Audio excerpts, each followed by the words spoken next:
بسم اللہ الرحمن الرحیم۔ السلام علیکم ناظرین، آپ دیکھ رہے ہیں prime time with T M. میں ہوں طارق محمود اور آج وزیر اعظم شہباز شریف صاحب اور ان کے صاحبزادے حمزہ شہباز کے لیے بڑی خبر یہ ہے کہ اسپیشل سینٹرل جج لاہور نے منی لانڈرنگ کیس میں وزیر اعظم شہباز شریف کو اور ان کے صاحبزادے حمزہ شہباز کو کیس میں بری کر دیا ہے۔ اگرچہ ایف آئی اے کے پروسیکیوٹر نے اس بریت کی مخالفت کی، لیکن عدالت کا کہنا یہ تھا کہ وہ اسے وقت کا ضیاع سمجھتی، اور یہ وہی معاملہ ہے جس کے لیے شہزاد اکبر صاحب بڑی طویل ترین پریس کانفرنسز کیا کرتے تھے، بہت ساری باتیں کرتے تھے، اور ایک ایسا تاثر دیا گیا کہ اس مقدمے کے اندر شہباز شریف اور حمزہ شہباز کے بچنے کا کوئی راستہ نہیں ہے۔ شہباز شریف صاحب اور حمزہ شہباز کو آج ایف آئی اے کے قائم اس مقدمے سے عدالت نے بری کر دیا ہے، منی لانڈرنگ۔ تو یہ ایک بڑی خبر ہے اور بڑی جس کو کہیں کہ تسکین کا باعث ہوگی پاکستان مسلم لیگ نون کے لیے اور اس کی قیادت کے لیے۔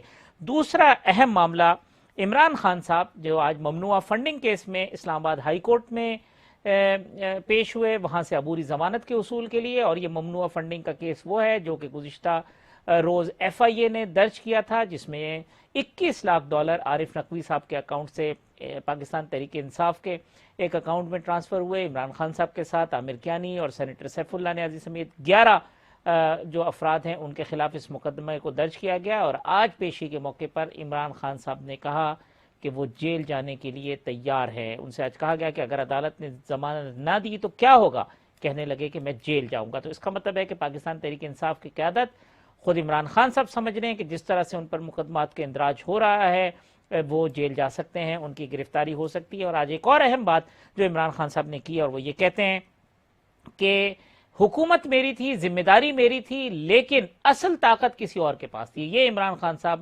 جو کہ اپنی حکومت میں کہا کرتے تھے کہ میں با اختیار وزیر اعظم ہوں اور میں جواب دہ ہوں ہر چیز کا، کوئی مجھ سے یہ بات کر کے دیکھے۔ جب ایک دفعہ D G I S I کے حوالے سے آیا کہ انہوں نے نواز شریف سے استعفیٰ مانگا تو انہوں نے کہا کہ کوئی مجھ سے استعفیٰ مانگنے کی جرت کرتا۔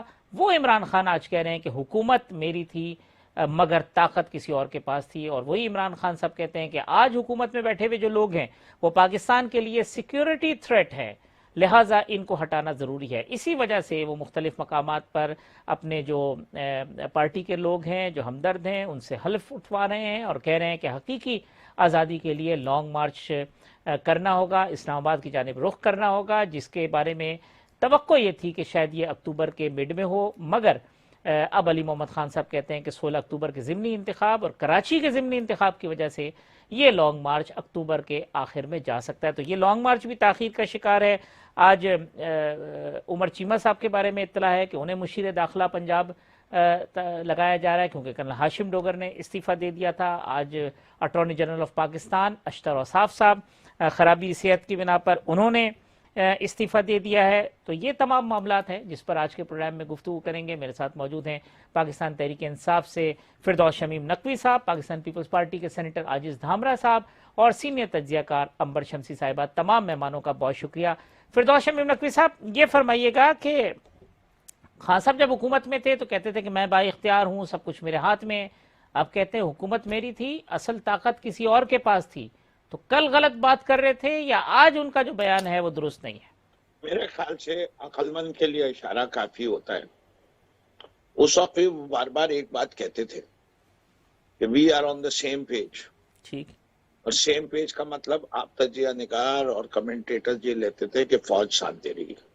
کھل کے بات کریں نا جب بات کرنی ہے۔ ٹھیک، تو بات ساری یہ ہے کہ جب تک آپ کو یہ احساس ہوتا ہے کہ یہ سیم پیج کا ان کا مطلب یہ ہے کہ do what we are dictating, تو وہ جب ایک عمال ہو گیا جس کے اوپر عمران خان نے نہیں فالو کیا جو وہ کہہ رہے تھے، تو انہوں نے عمران خان کو گڈ بائی کہہ دیا۔ تو دیٹس دا اسٹوری۔ اس میں کون سی، اب تو یہ کھل کے بات سامنے آ چکی ہے، تو اب اس کے اندر آپ کسی بھی کہیں بہت ساری کہانیاں چلا رہے ہیں، لوگ چلاتے رہے، لیکن یہ صرف عمران خان کی کہانی ہے۔ یہ 1948 سے لے کے 2022 کی کہانی ہے۔ 35 سال ڈائریکٹلی، باقی سال انڈائریکٹلی۔ کیا ایوب خان کی میڈلنگ ان افیئرز، کبھی پیپرز دیکھیں نا، تاریخ کیا کہتی ہے، قائد اعظم کی کیا رائے تھی ایوب خان کے بارے میں۔ کبھی اپنی آڈینس کو یہ بھی بتائیں کہ کس کس کے بارے میں کیا کیا رائے تھی. کس آدمی نے ضیاء الحق کو اپنا باپ کہا تھا.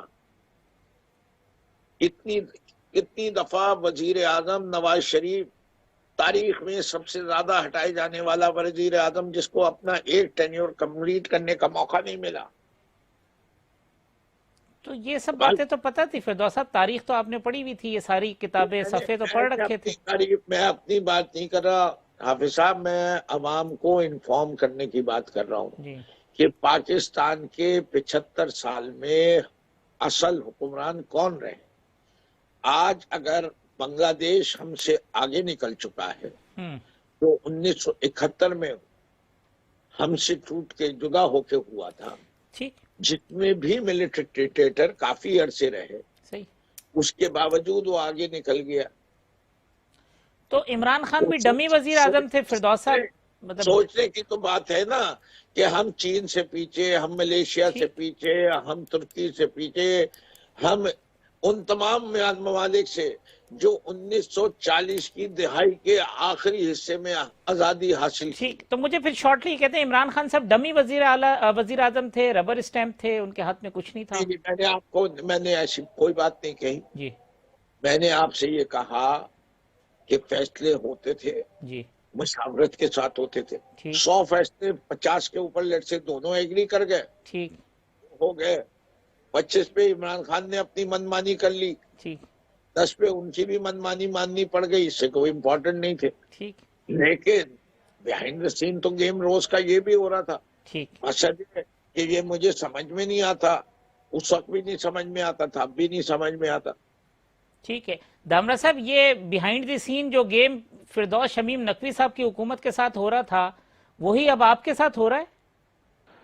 دیکھیں، جب آپ پاکستان کی ہسٹری پہ نظر ڈالیں گے تو کہیں نہ کہیں ریزسٹ بھی ہوئی ہے اور اس کی آپ کو بہت بڑی قیمت بھی ادا کرنی پڑی ہے. اور گڑھی خدابخش بھٹو کا جو قبرستان ہے، بڑی معذرت کے ساتھ کہ وہ کوئی حادثاتی طور پر نہیں بنا ہے کہ ایک قبر کوئی دل کا دورہ پڑنے سے بنی ہے، کوئی ایکسیڈنٹ کی وجہ سے بنی ہے، کوئی پراپرٹی کے جھگڑے کی وجہ سے بنی ہے. ہر قبر کی اپنی ایک تاریخ اور قربانی کی داستان ہے.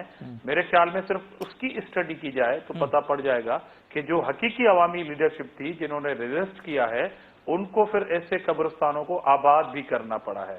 ابھی آپ دیکھ رہے ہیں کہ آزادی کی ایک تحریک کا نام لیا جاتا ہے اور اس کی لیڈرشپ وہ انقلابی لیڈر کرنے کا دعویٰ کرتے ہیں جو اپنی آڈیو لیکس میں کہتے ہیں کہ ہمیں امریکہ کا نام نہیں لینا، ہمیں اس پہ کھیلنا ہے. اب یہ بھی پاکستانی قوم کے سامنے بحث چل پڑی ہے، بے شک اس پہ ڈسکشن ہونی چاہیے کہ یہ کیسے انقلابی لیڈر ہیں جو تحریک آزادی کا نام تو دے رہے ہیں، آزادی کی حقیقی آزادی کا نام تو دے رہے ہیں، مگر وہ دوسری سائڈ پہ کہتے ہیں کہ جی ہمیں امریکہ کا نام نہیں لینا ہے.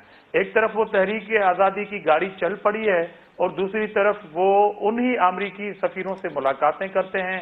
پھر ان کے جو صوبائی وزراء ہیں، وزرائے اعلیٰ ہیں صوبوں میں، وہ ان سے ملاقاتیں کرتے ہیں. پھر ان سے جو پروجیکٹ ہیں ان پہ سائن ہوتے جا رہے ہیں کہ وہ ملک جس نے بقول آپ کے پاکستان کی آزادی کے اوپر ضرب لگا دی، آپ کی حکومت ختم کرنے سے سمجھیں کہ جی وہ آزادی چھین گئی پوری قوم سے، تو اس کے خلاف ڈٹ کے کھڑے ہونے سے پہلے جب تک آپ دشمن کا نام لے کے اس کو للکاریں گے نہیں تو آپ کے پیچھے جو آپ سے لڑنے والے لوگ ہوں گے وہ بھی کلیئر نہیں ہوں گے. تو بڑی معذرت کے ساتھ فردوس صاحب نے جو تبصرہ کیا، مگر میں آج کی آزادی کی اس سو کالڈ تحریک کی بات کرتا ہوں جو لیڈر، جو انقلابی لیڈر جو قیادت کر رہا ہے، وہ یہ کہہ رہا ہے. اس انقلابی لیڈر نے تو حکومت میں آنے کے بعد یہ بھی کہا کہ جی میری تیاری نہیں تھی. پھر اس انقلابی لیڈر نے 25 مئی کو ایک اسلام آباد میں آنے کا فیصلہ کیا، لوگوں کو لاٹھیاں کھلوائیں اور پھر کہا کہ جی میری تیاری نہیں تھی. وہ پھر واپس چلے گئے. اسی انقلابی لیڈر کے پریزیڈنٹ آف پاکستان نے پرائم منسٹر سے تو اوتھ نہیں لیا کہ جناب اس سے تو اوتھ لینا میری توہین ہے، اور بیمار پڑ گئے. مگر اس وزیر اعظم کی کابینہ کے ایک وزیر دوپہر میں سینٹ آف پاکستان میں اس کے خلاف شور شرابہ کیا جاتا ہے، مگر وہ پریزیڈنٹ صاحب اس وزیر کا اوتھ لینے کے لیے تیار ہو جاتے ہیں. تو یہ تو عجیب کہانی ہے. پہلے تو آپ خود کلیئر ہوں جو اس تحریک کا حصہ ہے، پھر آپ امید رکھیں قوم سے کہ وہ کیا فیصلہ انور کرنے صاحب والے جو آج بیان ہے عمران خان صاحب کا اور فردوس صاحب کی گفتگو اور لانگ مارچ، تو پہلا مصرع میں پڑھ دیتا ہوں کہ میر بھی کیا سادہ ہے بیمار ہوئے جس کے سبب، تو معاملہ ابھی بھی وہی ہے۔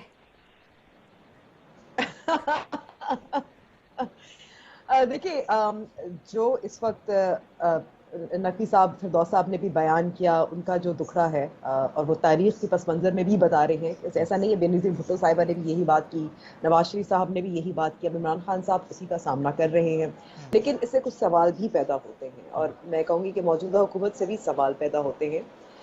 ہماری جو تاریخ میں کہوں گی اصل میں اگر اس کو پس منظر میں دیکھیں، مزاحمت کی تاریخ کے اگر پس منظر میں ہمیں اس کو دیکھنا چاہیے، آپ نے کتنی مزاحمت کی اور کس طرح کی۔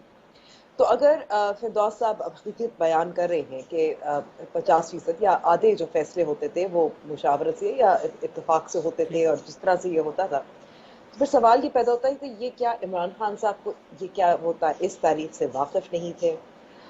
کیا بار بار ان کے جو اپنے بیانات ہیں کہ جب ہمیں قضی کرنی پڑتی تھی تو سہارا لینا پڑتا تھا، فون کالز کرواتے تھے، جب انڈیپینڈنٹ کینڈیڈیٹس پنجاب میں بھی جمع کروائے، جہانگیر ترین کے ذریعے کروائے یا انہی طاقتور حلقوں کے ذریعے کروائے جن کے بارے میں وہ اب یہ بیان دے رہے ہیں، ان کو نہیں پتا تھا کہ وہ جب فیصلے کریں گے تو وہ طاقت جو ہے، جو حلقے یا جو طاقتور حلقے ہیں ان کا اپر ہینڈ ہوگا، اور ظاہر ہے وہ پھر they are the real power behind the throne جس کو کہتے ہیں۔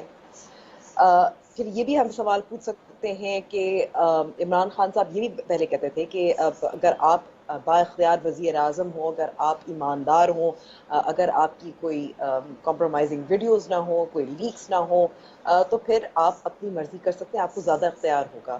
تو پھر یہ ان کو نہیں پتا تھا۔ پھر ایک اور بھی سوال پیدا ہوتا ہے کہ عمران خان صاحب اپنے آپ کو ایماندار بھی کہتے تھے اور ون پیج پہ بھی کہتے تھے، تو بہت سارے غیر جانبدار تجزیہ کار یا یہ بھی کہہ سکتے ہیں کہ اس وقت کی اپوزیشن ان کو کٹھلی وزیر اعظم کہتی تھی۔ تو یہ ون پیج جو ہمیں بیچا گیا تھا، جس پہ بہت سارے آزاد تجزیہ کار یہ کہتے تھے کہ یہ ایک ہائیبرڈ نظام ہے، یعنی کہ اس نظام میں اصل طاقت وہ ہے، تو اس کو تسلیم کیوں نہیں کرتے تھے؟ کیا عمران خان صاحب نے اس دوران جو انہوں نے ان کا تجربہ تھا، جو ایکسپیرینس کیا، سیاسی قوتوں کے ساتھ کیوں نہیں زیادہ قربتیں حاصل کرنے کی کوشش کی، تاکہ جب وہ اختیارات اپنے آپ پاس لینا چاہتے تھے یا جب اب طاقت اپنے پاس لینا چاہتے تھے تو ان کو سپورٹ بھی ملے گا، وہ اکیلے تو نہیں لڑ سکتے۔ تو یہ سوالات میرے خیال میں جو تضادات کی بات ہوتی ہے وہ بنتی ہے۔ جی فردوس صاحب، یہ جو جس طرف اشارہ انور صاحبہ کر رہی ہیں، اس کا احساس ہو رہا ہے کہ یہ ماضی میں یہ غلطیاں کی، ہم پولیٹیکل فورسز کے ساتھ کھڑے ہوتے، وہ الگ بات ہے کہ آپ پولیٹیکل فورسز کو آپ ایک خاص کارنر میں رکھتے ہیں۔ آج ویسے ایک اور ڈیولپمنٹ بھی ہوئی ہے کہ ایف آئی اے نے کا جو کیس تھا شہباز شریف اور حمزہ شہباز کے اوپر، وہ آج اسپیشل سینٹرل جو کورٹ ہے انہوں نے اس کو بری کر دیا اس کیس کے اندر سے بھی، منی لانڈرنگ میں بھی۔ تو کیا یہ اچھا نہیں ہوتا کہ پولیٹیکل فورسز کے ساتھ آپ تھوڑا سا اپنی قربت بڑھاتے، تاکہ جس اثر کی آپ بات کر رہے ہیں وہ اثر آہستہ آہستہ پاکستان کی جو جمہوری نظام ہے اس سے ختم ہو جاتا؟ دیکھیے، سادگی پہ آپ دونوں کی میں قربان جاؤں۔ اتنی سادگی ہوتی اگر داستان حرم تو بات ہی کیا ہوتی؟ بات یہ ہے، انگریزی کی ایک مثال ہوتی ہے، کیچ دی منکی سلولی۔ سو ایک تاریخ ہے، کس کس چیز کا مقابلہ تھا؟ ایک بیوروکریسی ہے جو کریٹ کی گئی by Nawaz Sharif and company, because Nawaz Sharif and company were in power since when؟ Zia الحق کے دور میں جنرل جیلانی کی گود میں پلنے کے بعد جو کچھ اس ملک میں ہوتا رہا، آج کے جتنے بیچز ان پاور ہیں بیوروکریسی کے، ان کا اسی سے تعلق ہے، ٹھیک ہے؟ اور آپ یک قلم سے ان سب کو سروس سے فارغ نہیں کر سکتے تھے، چاہے آپ ان کے خلاف کتنے بھی چارجز لگا دیں۔ Corrupt bureaucracy, corrupt to its core, judiciary totally politicised, جس کے فیصلے پنجاب پہ آپ نے دیکھ لیے۔ آج بھی آپ دیکھ رہے ہیں کہ نیب کے قوانین کو اس طرح مسخ کر دیا گیا یہ جو سب سے بڑا بنیادی اصول ہے وائٹ کالر کرائم کا دنیا میں، یہ ایکیوز کو ثابت کرنا ہوتا ہے کہ وہ گلٹی نہیں ہے، اس کو ہی تبدیل کر کے رکھ دیا۔ تو اب معاملہ آپ لے گئے ہیں سپریم کورٹ میں، کبھی پکڑ ہی نہیں سکتا اب کوئی۔ اب یہ جو کیسز میں بری ہو گئے، آج شہباز صاحب بھی بری ہو گئے، حمزہ بھی۔ میری مدعا حافظ صاحب سے جی جی آپ اتنے معصوم ہیں حافظ صاحب، میں آپ کی تجزیہ نگاری سے آج سے واقف نہیں ہوں، میرے خیال سے ہم دونوں ایک دوسرے کو اب 15 سے 2 دہائی کے قریب جی تو ہو بالکل گئے ایسے ایسے بالکل ٹھیک بات۔ 2 دہائی سے میں آپ کی قابلیت اور آپ جب بیہائنڈ دا سین تجزیہ کرتے تھے، میں اس وقت بھی آپ کے پاس بیٹھ کے آپ کی گفتگو سے نہیں مستفیض ہوں آپ کی محبت ہے بالکل۔ مستفیض ہوں۔ تو میں جو بات آپ سے کہہ رہا ہوں، یہ موروثی حالات، زمینی حالات کے لوگ بڑی جلدی بھول جاتے ہیں، ٹھیک ان کے پس منظر میں جو قومی فیصلے، دیکھیں مل کے ہم نے بڑے اچھے کام بھی کیے۔ ٹھیک ہے کووڈ کا جو رپورٹنگ سینٹر تھا اور کووڈ کو جو قابو کرنے کی، اور جب ہم نے کمپلیٹ لاک ڈاؤن نہیں لگایا، صحیح اس میں جو فوج کے ساتھ پارٹنرشپ ہے اس کو اپریشیٹ کرنا چاہیے۔ ٹھیک دیکھیے اس ملک کی ایک بدقسمتی ہے کہ اب اس ملک میں ایک انسٹیٹیوشن رہ گئی صرف، اور اس انسٹیٹیوشن کا نام ہے پاکستان آرمی۔ ٹھیک جوڈیشری ہم نے ڈسٹروائے کر دی ہے، بیوروکریسی ہم نے ڈسٹروائے کر دی ہے، لفافہ جرنلزم ہمارے یہاں عام ہے، ہمارے ہاں انٹیگریٹی لوگوں کی رہی نہیں۔ ٹھیک آج اس قوم کی صورتحال، یہ تعلیم کا معیار روز بروز گر رہا ہے۔ ٹھیک بات ہے آپ کی بالکل، انسٹیٹیوشنز تباہ ہوئے ہیں، اس میں کوئی شک کی بات نہیں ہے۔ میں ایک پروڈکٹیوٹی جی میں نے بریک لینا ہے فردوس صاحب، میں بریک لے لوں اور آ کے۔ ایک آخری بات، جی اور پھر آپ بریک چاہیے۔ جی اس ملک کا integrity of the individual people and the morality ٹھیک is also at its lowest level۔ ٹھیک ہے، میں وقفہ لیتا ہوں، وقفے کے بعد آتے ہیں تو یہ ممنوعہ فنڈنگ کیس اور پھر اس معاملے میں عمران خان صاحب کا عدالت جانا، اس پہ گفتگو کرتے ہیں۔ سامنے سوال رکھیں گے عاجز دھامرا صاحب کے۔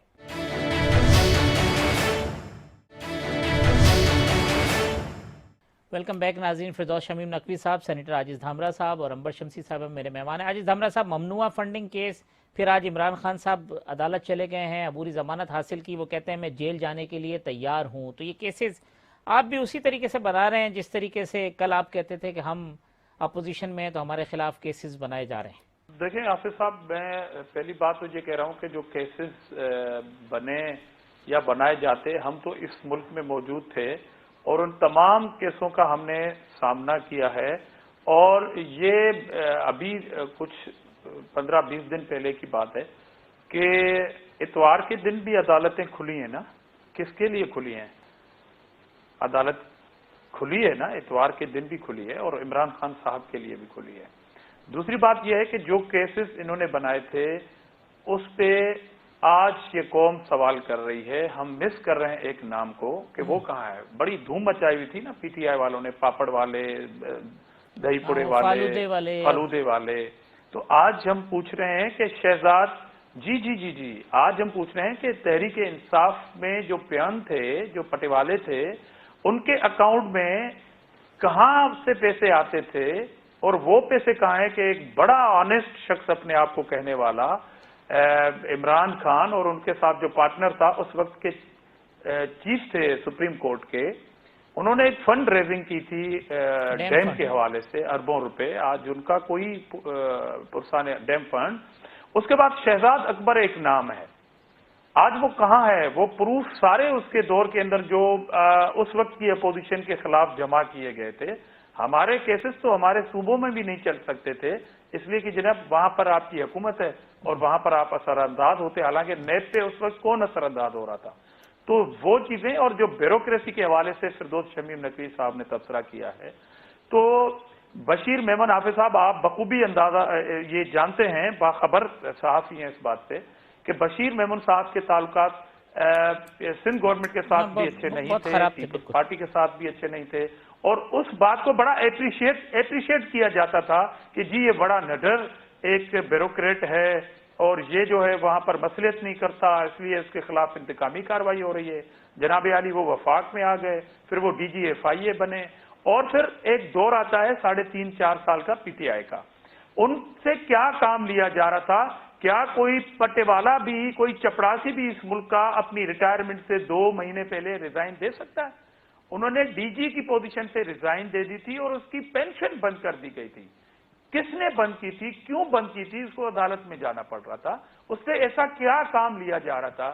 بشیر میمن جو بڑے کریڈیبل افسر کے طور پر آپ کی میڈیا اس کو پیش کرتی رہی تھی، وہ آج بھی زندہ ہے. ایک بار پھر انٹرویو کیجیے گا ان سے. تو یہ جو آنےسٹی کی بات ہے، اگر میڈم گوگی ابھی واپس آ جائیں، کیونکہ صوبے میں ان کی حکومت ہے اور عدالتوں کا سامنا کرے. وہ توشہ خانہ کی چوری پیچھا کر رہی ہے، فارن فنڈنگ پیچھا کر رہی ہے، تو یہ کیسز آپ کے ماتھے پہ بھی ہیں. اب نیب کے قانون پہ بڑا چرچا ہے کہ جی اپنی پسند کے لیے، اپنے لوگوں کو بچانے کے لیے یہ قانون لایا جا رہا ہے، جو ابھی کورٹ میں چیلنج ہے. تو آپ کو معلوم ہے کہ ایک آنےسٹ حکومت نے، آنےسٹ پرائم منسٹر جو دعویٰ کرتے تھے، انہوں نے کراچی میں 2019 میں یہ ایک تقریب سے خطاب کرتے ہوئے کہا تھا کہ نیب میرے دوستوں کو تنگ کر رہی ہے. اور اسلام آباد میں جب وہ صاحب موصوف پرائم منسٹر پہنچے تھے تو ایک آرڈیننس آیا تھا نیب کے پاور کے حوالے سے. وہ کیوں آیا تھا؟ آپ تو بڑے ایماندار ہیں، آپ کو کیا ضرورت پڑی تھی کہ نیب میں آرڈیننس لائے؟ اور اس آرڈیننس میں اس وقت کی اپوزیشن کا کوئی انپٹ شامل نہیں تھا کہ ہم نے اپنی پسند کے آرڈیننس کروائے ہوں. وہ آرڈیننس کیوں آئے تھے؟ صحیح. آپ تو بڑے آنےسٹ ہیں. اور دوسری بات، آپ انقلاب کی بات تب کریں، مزاحمت کی بات تب کریں. آپ نے خود اپنے انٹرویو میں کہا کہ مشرف کے دور کے اندر جب پولیس آئی تو میں نے 2 10-10 فٹ کی دیواریں چھلانگ لگا کے میں باہر چلا گیا تھا. ٹھیک ہے.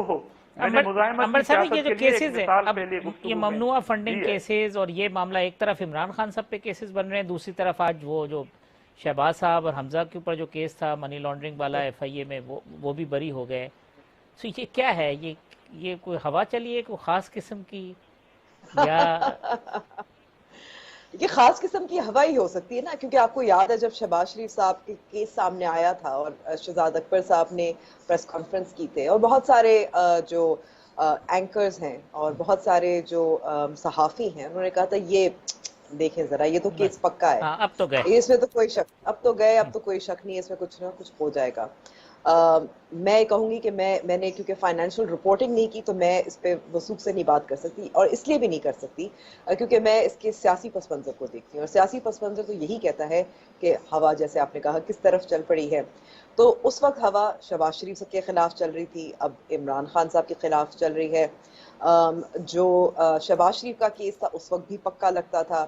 عمران خان صاحب کے خلاف یہ جو FI کا کیس ہے یہ بھی پکا نظر آ رہا ہے، اور اس میں ہمیں یہ بھی نظر آ رہا ہے کہ جو اخبار فائنینشیل ٹائمز، جو ایک انگریزی اخبار ہے، اس میں جو سٹوری شائع ہوئی تھی عارف نقوی کے حوالے سے، کس طرح سے پیسے جمع کیے گئے تھے، آف شور اکاؤنٹ میں جمع کیے گئے تھے، اور پھر کس مقصد کے لیے جمع کیے تھے، چیریٹی کے لیے، فلاح و بہبود کے لیے، اور پھر PTI کے اکاؤنٹس میں چلے گئے.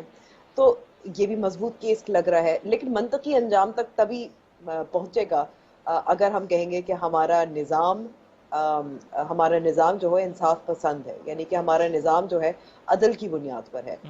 لیکن افسوس کی بات یہ ہے کہ جب ایک طرف نااہلی کسی کی لائف ٹائم ہو جاتی ہے، کسی کی نہیں ہوتی، کسی کو کنٹیمپٹ آف کورٹ کی وجہ سے نااہل کیا جاتا ہے، کسی کو نہیں کیا جاتا، تو پھر آپ سوال ہی اٹھاتے ہیں نا آپ نظام انصاف پر کہ ہوا کی وجہ سے، یعنی کہ جو 2 ترازو ہیں وہ ہوا کی وجہ سے ادھر یا ادھر ہوتے ہیں، اس وجہ سے نہیں کہ کیس مضبوط ہے. تو یہ تو کیسز تو جس طرح پورٹرے کہ ڈاکٹر عاصم کا ایسے پیش کیا گیا 462 ارب، باقیوں کے بھی. صاحب ویسے شہزاد اکبر پاکستان میں ہے یا پاکستان سے باہر ہے؟ میں اپنی انفارمیشن کے لیے پوچھ رہا ہوں.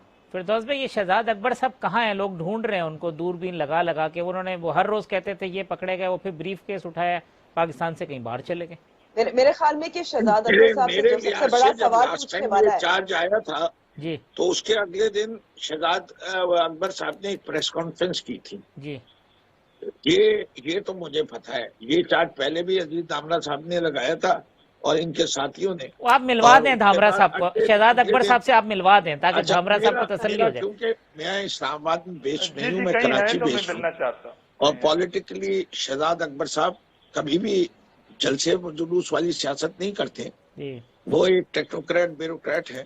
میں معلوم کر کے آپ کو جواب ضرور دے سکتا ہوں، لیکن فی الحال میں کوئی یہ نہیں کہہ سکتا کہ میرا کوئی ان کا پچھلے 1 ہفتے 10 دن 15 دن میں رابطہ ہوا ہے. اچھا فردوس صاحب، یہ جو کیسز ہیں، مجھے یہ بھی نہیں پتا کہ وہ باہر ہے.